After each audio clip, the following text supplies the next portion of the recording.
وہ موضوع ہے شان مختار سقفی۔ قرآن مجید میں ارشاد ہوا قاتلوہم یعذبہم اللہ بأیدیکم ویخزیہم۔ اللہ چاہتا ہے کہ تمہارے ہاتھوں سے ظالموں کو عذاب دے، وَيُخْزِهِمْ، اور ان کو ذلیل کرے، وَيَنْصُرْكُمْ عَلَيْهِمْ،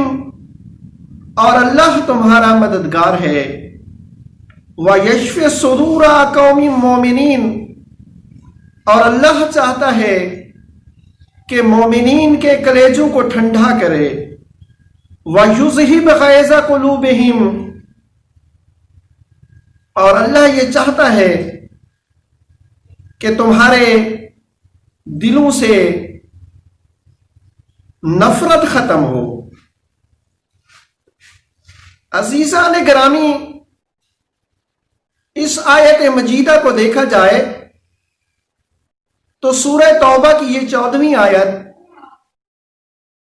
شان مختار کو ظاہر کرتی ہے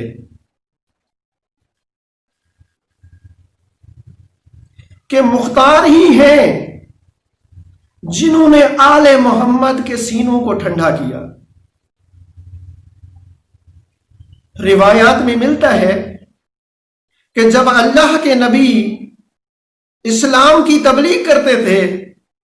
اور کافر لوگ پتھر مارتے تھے، اللہ کے انبیاء لہولوہان ہو جاتے تھے، اللہ کا فرشتہ جبریل آتا تھا، وہ اپنا پر مارتا تھا اور اس پر کے ذریعے انبیاء کو شفا مل جاتی تھی۔ اور کبھی کوئی فرشتہ بیمار ہو جاتا یا مغصوب حالت میں پڑا رہتا تو جب وہ اپنے پروں کو حسین کے جھولے سے مس کرتا تھا تو اس کو شفا مل جاتی تھی۔ لیکن آج عجیب ہے، تیرے اور میرے چوتھے امام زین العابدین علیہ الصلوۃ والسلام ارشاد فرماتے ہیں قد شفیت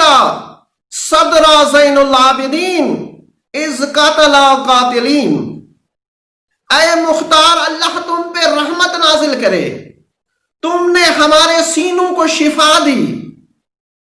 حسین کے قاتلوں سے بدلہ لے کر۔ یہ کون ہے عظیم شخصیت کہ جو صحابی رسول حضرت ابو عبید رضی اللہ عنہ کے بیٹے تھے، 1 ہجری کو پیدا ہوئے۔ جب یہ بچہ پیدا ہوا تو جناب ابو عبید جو رسول کے معزز صحابی تھے، رسول اکرم صلی اللہ علیہ وآلہ وسلم کے پاس تشریف لے آئے، اور رسول اکرم صلی اللہ علیہ وآلہ وسلم نے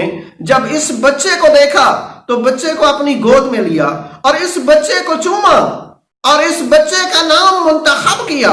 اور ابو عبید سے کہا ابو عبید یہ عظیم الشان بچہ ہے، یہ وہ بچہ ہے جو ہمارے سینوں کو ٹھنڈا کرے گا۔ اب یہی بچہ ہے کہ رسول اکرم صلی اللہ علیہ وآلہ وسلم مدینے کی گلی سے گزر رہے ہیں کہ چند بچے ہیں جو کھیل رہے ہیں، تو رسول اکرم اس بچے کے قریب آئے اور اس بچے کو اپنی گود میں لیا اور اس بچے کو چومنا شروع کیا۔ صحابہ کرام بھی موجود تھے، انہوں نے سوال کیا اللہ کے رسول وجہ کیا ہے؟ بچے تو بہت سے کھیل رہے ہیں، آپ نے ایک بچے کو اٹھایا ہوا ہے اور اس بچے کو آپ چوم رہے ہیں۔ ہمارے ہاں یہ روایت کی جاتی ہے کہ یہ بچہ حبیب ابن مظاہر تھا، اور میرا دوست حبیب ابن مظاہر تو کوفے کا رہنے والا تھا، یہ بچہ مدینے کا رہنے والا ہے۔ اور حبیب ابن مظاہر جو تھا کربلا کے میدان میں بوڑھا تھا، اور یہ بچہ جو تھا امام حسین کے ہم اثر تھا۔ تو مورخین سے غلطی ہو گئی کہ اس بچے کا نام مختار تھا، اس بچے کا نام حبیب ابن مظاہر نہیں تھا جس کو رسول چوم رہے تھے۔ اور رسول نے صحابہ کرام سے ایک جملہ کہا کہ یہ وہ بچہ ہے کہ جس سرزمین پہ میرا حسین جلتا ہے، اس حسین کے قدموں کی مٹی کو اٹھا کے اس مٹی کو چومتا ہے، اور مجھے اس بچے سے بہت پیار ہے۔ اور اگر روایات کو دیکھا جائے کہ امام حسین علیہ الصلوۃ والسلام نے جب علی اکبر کو میدان کربلا میں رخصت کیا تھا تو ابن سعد سے ایک جملہ کہا تھا، ابن سعد جتنا چاہو ظلم کر لو، لیکن یاد رکھو اللہ بنی ثقیف سے ایک ایسے بچے کو پیدا کرے گا جو بچہ تم سے اس ظلم کا بدلہ لے گا، اور اس بچے کا نام مختار ہوگا۔ اور چھٹے امام سے بھی روایت ہے کہ جب مختار نے کہا اے آقا میرے بابا کے متعلق بتائیے، کچھ ایسے لوگ ہیں جو میرے بابا کو برا بھلا کہتے ہیں کہ انہوں نے دعویٰ کیا تھا نبوت کا، کہتے ہیں کہ انہوں نے کہا تھا کہ مجھ پہ وحی آتی ہے، تو اس وقت تیرے چھٹے امام نے مختار کے بیٹے کو جواب دیا اور کہا یاد رکھ اے مختار کا بیٹا کہ میرے باپ نے امام محمد باقر نے جب میری ماں فروا کے ساتھ عقد کیا تھا تو حق مہر دینے کے لیے کچھ نہیں تھا، مختار نے جو ہدیہ بھیجا تھا اسی ہدیے سے میرے بابا نے میری ماں کا حق مہر ادا کیا۔ تو کتنی شان ہے مختار ابن سقفی کی، لیکن جب ہم دیکھتے ہیں کہ بنی امیہ کے وہ لوگ جو اہل بیت کے دشمن ہیں تو وہ لوگ بھونکتے ہیں مختار سقفی کو، کبھی کہتے ہیں کہ اس نے نبوت کا دعویٰ کیا تھا، کبھی کہتے ہیں کہ وہ دشمن اہل بیت تھا، لیکن یہ ساری باتیں چھوڑیے، دیکھیے کہ مختار کا شان اہل بیت کے نزدیک کتنا بلند ہے، رسول کے نزدیک کتنا بلند ہے، علی حیدر کرار کے نزدیک کتنا بلند ہے۔ ہمارے ایک عالم گزرے ہیں جن کا آج بھی آگرہ میں مزار ہے، جسے شہید ثالث کا نام دیا جاتا ہے، قاضی نور اللہ شوشتری۔ ان کی کتاب ہے مجالس المومنین، اس میں انہوں نے لکھا کہ یہ جو مختار پہ الزام لگائے گئے ان کی حقیقت کیا ہے۔ وہ کہتے ہیں کہ سب سے بڑا الزام جو لگانے والے لگاتے ہیں کہ ان کے چچا تھے جو مدائن کے گورنر تھے، تو انہوں نے امام حسن مجتبی علیہ الصلوۃ والسلام کو رکھا ہوا تھا اپنے پاس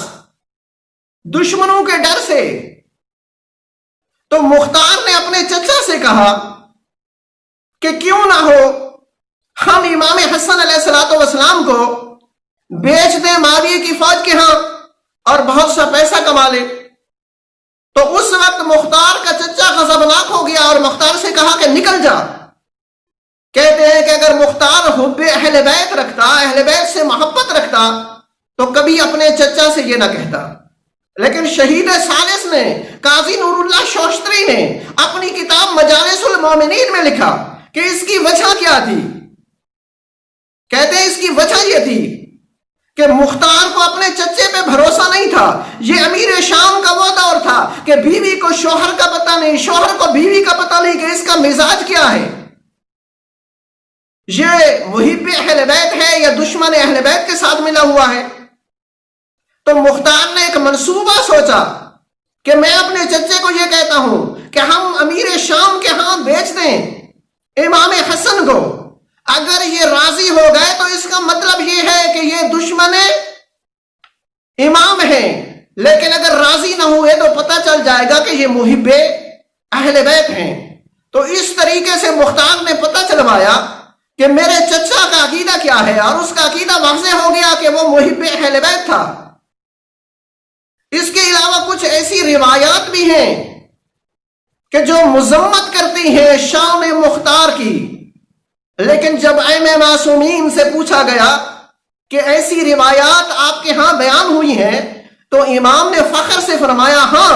ہمارے ہاں ایسی روایات موجود ہیں۔ جب پوچھا گیا ان کی شان تو بہت بلند ہے، یہ روایتیں کیوں ہیں؟